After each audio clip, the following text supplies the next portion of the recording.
함께 고백드리겠습니다. 너희가 나를 사랑하면 나의 계명을 지키리라.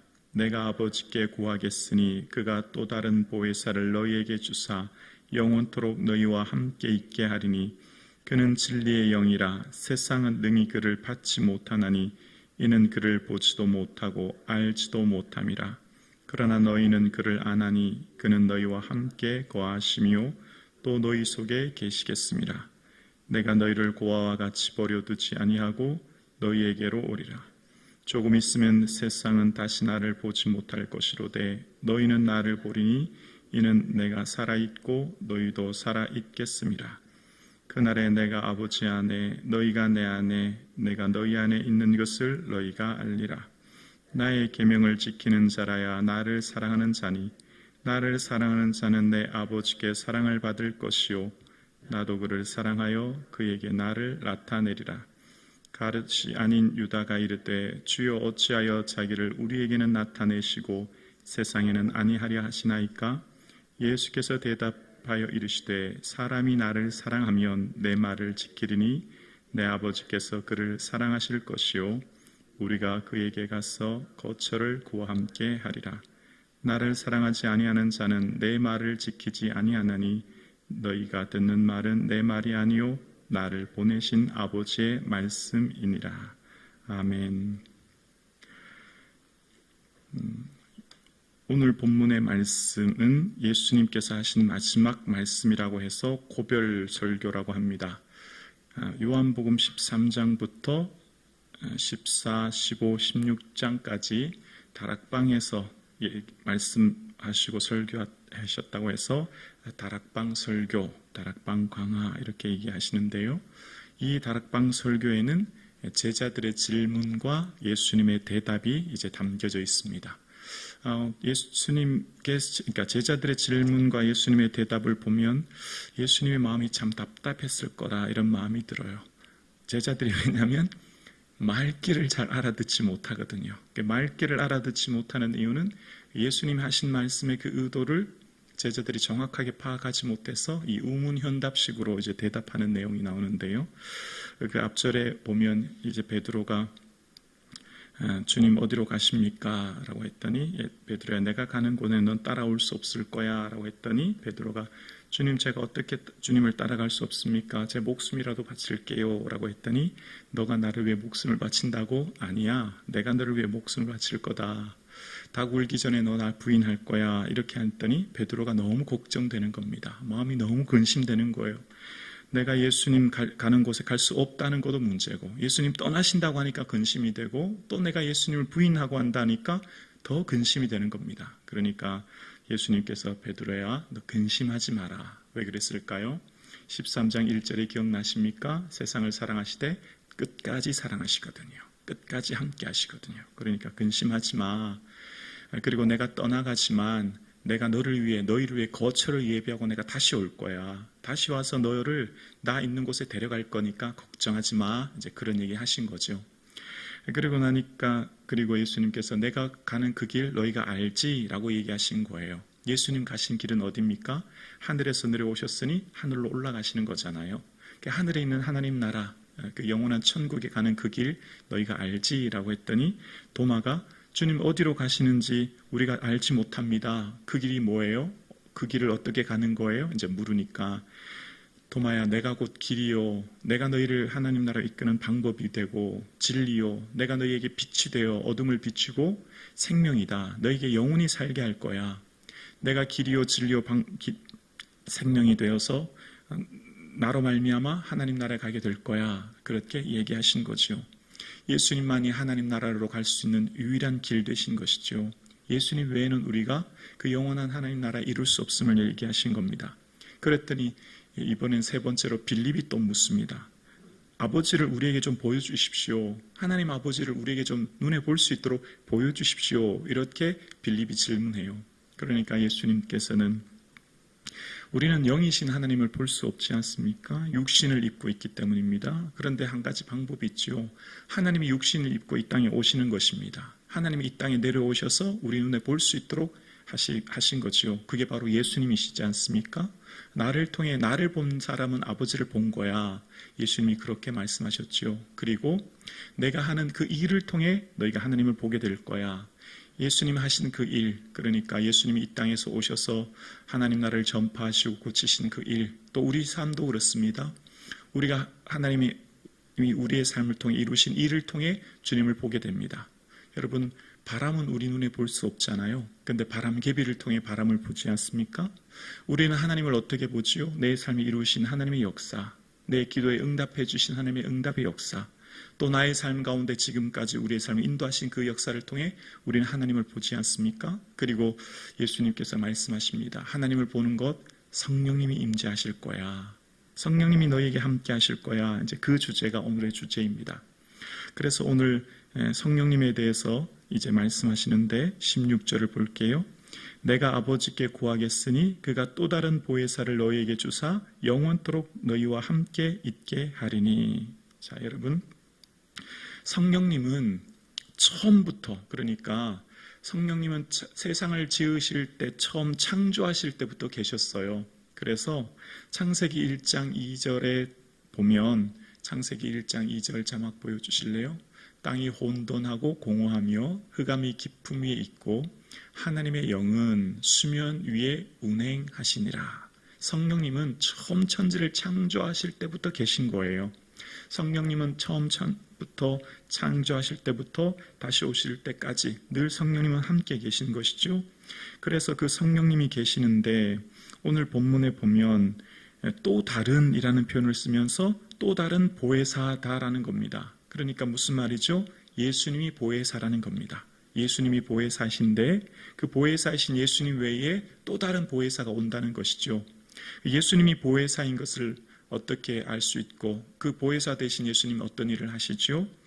그 보혜사이신 예수님은 요한 1서 2장 1절에 보면 그 예수님께서 하시는 역할, 그 보혜사 성령님은 이렇게 말씀하십니다.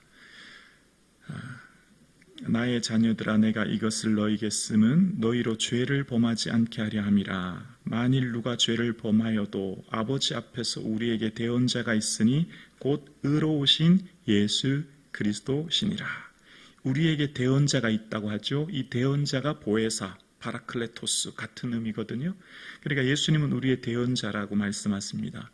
예수님은 우리의 대언자라고 하는 것은 어떤 의미죠? 우리 모든 사람은 다 마지막 하나님 앞에 서게 되지 않았습니까? 그 하나님의 심판대 앞에 설 때 예수님이 우리를 향해 변호해 주신다는 거예요. 대언해 주신다는 거예요. 하나님, 이 아무개 집사 원래 이런 마음을 가지고 살았는 거 아시지요? 이런 아픔과 슬픔 가지고 있어서 이런 일이 있었습니다. 대신 이야기해 주시고 변호해 주셔서 나의 모든 것들을 대해서 내 마음을 너무나 잘 아시는 주님이 하나님 앞에 변호해 주시는 대언자가 되신다는 거죠. 그래서 이 보혜사 되시는 예수님께서는 말씀하시는 겁니다. 예수님께서 내가 떠나갈 거야. 그런데 내가 떠나가는 게 너희에게 유익해. 왜냐하면 다른 보혜사가 너희에게 오실 거거든 이라고 하신 거거든요. 그래서 16절 다시 보면 내가 아버지께 구하겠으니 그가 또 다른 보혜사를 너희에게 주사 영원토록 너희와 함께 있게 하리니. 아멘. 다른 보혜사가 오시는데 그 성령님이 오실 것인데 그 성령님은 영원토록 우리와 함께 하신다는 겁니다. 아멘이십니까? 지금 여러분의 삶 가운데 그 성령님께서 함께하고 계신 줄로 믿습니다. 구약에 나타났던 그 하나님의 영은 왕, 선지자, 사사 이런 특별한 하나님의 부르심을 받은 사람에게 그 성령님의 임재로 하나님 말씀을 대언했는데, 그런데 이제 사도행전 2장에 보면 예수님 말씀하신 것처럼 이제 너희가 위로부터 능력 더 입을 때까지 기다려. 그러면 위로부터 성령의 능력이 임할 거야 라고 하셨죠. 그때 사도행전 2장 3절에 보면 이제 임재하시는 성령님은 이런 모습으로 이야기하시는데요.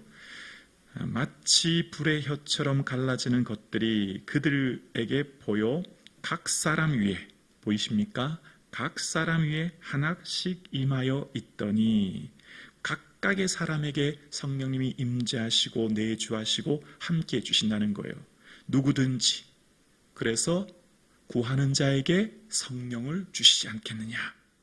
이 성령님이야말로 가장 큰 선물이요 은혜요 능력이기 때문에 그 은혜가 각 사람에게 임재하시고 특별한 대상, 특별한 사람, 특별한 이에게만 기름 붓는 것이 아니라 이제는 예수님께서 가신 후에 주실 그 성령의 임재는 누구든지 주의 이름을 부르는 사람, 주의 은혜를 임하는 은혜를 얻게 되는 것이죠. 성령님이 우리와 함께 하십니다. 아멘이시죠? 그 성령님을 어떻게 볼 수 있죠? 말씀드렸던 것처럼 바람개비를 통해 바람을 보듯이 우리가 오늘 성령님이 함께하고 계신다고 하는 것은 우리와 함께 하시는 그 성령님은 어떻게 알 수 있죠? 성령이 아니고서는 예수를 주라 시인할 수 없다 말씀하십니다. 고린도전서 12장 3절이죠. 우리가 예수님을 나의 주님이라고 고백하는 것, 우리가 이 새벽 예배에 나와서 예배 드리는 것, 우리가 이 시간 하나님께 기도하는 것 누가 하시는 거예요? 성령님이 하시는 일이에요. 성령님이 나를 이 예배의 자리로 부르셨고 기도하게 하시고 찬양하게 하시고 예수님을 나의 주님이라고 고백하게 하시고 예수님께 내 삶을 아뢰는 것 다 누가 하시는 거예요? 성령님이 하시는 거예요. 성령님이 인도하심과 그 이끌림에 오늘 우리가 이곳에 서 있는 겁니다. 이것이 우리에게 확실한 증거이지요. 그래서 오늘 그 성령님이 영원토록 우리와 함께 하신다 말씀하고 계세요. 성령님은 진리의 영이라 말씀하십니다. 진리의 영이신 성령님이시기에 우리 또한 진실되게 살아야 되지요. 우리 또한 진실되게 삶의 모습을 구별하여 삶을 살아내야 되는 것이죠. 그래서 주님께서는 이 성령님께서 함께 하시는 이 은혜를 말씀하시면서 21절에 보면 21절에 나의 계명을 지키는 자라야 나를 사랑하는 자니 나를 사랑하는 자는 내 아버지께 사랑을 받을 것이요 나도 그를 사랑하여 그에게 나를 나타내리라. 아멘. 나의 계명은 뭐예요? 이전에 13장 34절 기억나시죠? 새 계명이에요. 예수님 주신 나의 계명, 새 계명 뭐죠? 서로 사랑하는 거예요. 서로 사랑하면 어떻게 돼요? 하나님도 나를 사랑하게 되고 21절 후반절에 보면 나도 그를 사랑하여 14장 21절에 보면 나도 그를 사랑하여 그에게 나를 어떻게 하신대요? 나타내리라. 나타내리라라고 하는 말은 볼 수 있게 하다라는 의미예요. 볼 수 있게 하다. 여러분 하나님을 어떻게 볼 수 있어요? 서로 사랑하면 하나님의 사랑이 우리 안에 거하시게 되고 그 사랑하는 사람의 삶을 통해 하나님을 보여지게 된다는 거예요. 우리의 삶이 하나님의 은혜 안에 거하게 되어서 하나님 내가 할 수 없는 원수까지 사랑하면 내가 할 수 없는 낮아짐으로 나 자신을 비움으로 온전히 사랑하면 그 사랑을 통해서 누가 보여지게 돼요? 하나님의 사랑이 보여지게 되는 거예요. 나타나게 되는 거예요. 아무개 권사님을 통해 나는 정말 하나님의 사랑을 느껴 하나님의 사랑을 보게 돼. 어떻게 저렇게 사랑할 수 있지? 어떻게 저렇게 헌신할 수 있지? 어떻게 저런 모습으로 살아갈 수 있어? 정말 저런 분을 닮고 싶어. 하나님의 사랑이 어떻게 해요? 나타나게 되는 거예요. 빛이 발산하게 되는 거죠. 그 안에는 뭐가 있기 때문이죠? 사랑하기 때문에. 하나님은 뭐 어떤 분이죠? 하나님은 사랑이시잖아요. 하나님의 사랑이시고 그 하나님의 사랑을 우리에게 품을 때 우리 가운데 품은 하나님의 사랑이 보여지게 되는 겁니다. 그래서 하나님을 사랑하는 그 사랑이 우리에게 보여지게 되고 그 일을 어떻게 하죠? 성령님이 함께 하실 때 우리는 도저히 내 힘으로 원수를 사랑할 수 없고 우리는 도저히 낮아질 수 없고 비울 수 없고 헌신할 수 없지만 성령님이 임재하실 때 성령님이 함께 하실 때 내가 주님 내 안에 거하시는 은혜를 덧입게 되고 그래서 주와 함께 동행하는 삶을 살게 되지요. 그래서 보혜사 성령님이 우리와 함께하면 영원토록 우리와 함께 있게 되고 또 너희와 함께 거하심이라 또 너희 속에 계시겠음이라 이런 표현이 17절에 나오죠. 우리 함께 거하신다는 표현은 원어의 뜻은 머물러 있다라는 뜻입니다. 여러분 오늘 이 시간 여러분 기도하시죠. 오늘 우리가 기도를 통해 알게 되는 게 있어요. 올해 주님 앞에 기도하면 기도는 주님 앞에 머물러 있는 거구나 라는 걸 깨닫게 돼요. 하나님의 언어는 침묵이거든요. 마지막은 침묵하게 되거든요. 마지막은 고요하게 되잖아요. 평온하게 되잖아요. 그리고 깨닫지요. 아, 기도는 주 앞에 머물러 있는 것이구나. 그래서 어떻게 알죠? 주님의 평안을 통해 주님을 경험하게 되는 것입니다. 이게 주님이 주시는 특별한 은혜인 거지요. 성령님의 은혜를 어떻게 경험하여? 주 앞에 머물러 있으면 잠잠히 주 앞에 머물러 있는 자에게 주시는 평안함의 은혜를 누리게 되지 않습니까? 이것이 바로 성령님이 주시는 은혜인 것입니다. 그래서 주님께서 주시는 이 은혜를 저와 여러분이 누릴 수 있기를 주의 이름으로 축원합니다. 그리고 이제 유다가 22절 이하에 보면 네 번째로 유다가 가렛 아닌 유다라고 하는 표현을 통해 유다 다데오라는 걸 알 수 있죠. 왜 우리에게만 말씀하시고 나타내십니까? 왜 세상엔 하지 않아요? 그랬더니 예수님께서는 세상은 나를 알 수 없고 볼 수 없어. 왜냐하면 나를 사랑하는 자만 나를 볼 수 있거든. 나를 사랑하는 자에게 만이 나를 믿고 볼 수 있어. 이제 그런 의미로 말씀하세요. 오늘 우리가 주님을 사랑하는 것이 놀라운 은혜 중에 은혜요, 축복 중에 축복인 것이죠. 우리가 주님을 사랑할 수 있는 것 성령님이 하시는 거예요. 우리가 주님을 의지하는 것 성령님이 하시는 거예요. 우리가 오늘 주님 앞에 나와 주님께 마음껏 기도하는 것 성령님이 하시는 것이지요.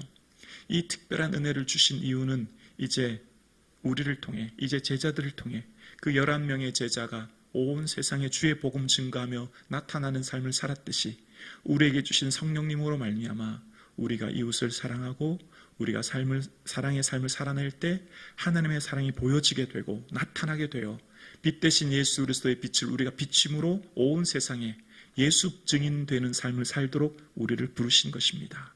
그 일을 성령님이 하시는 것이지요. 우리 안에 있는 사랑이 그 일을 감당하게 하는 것입니다.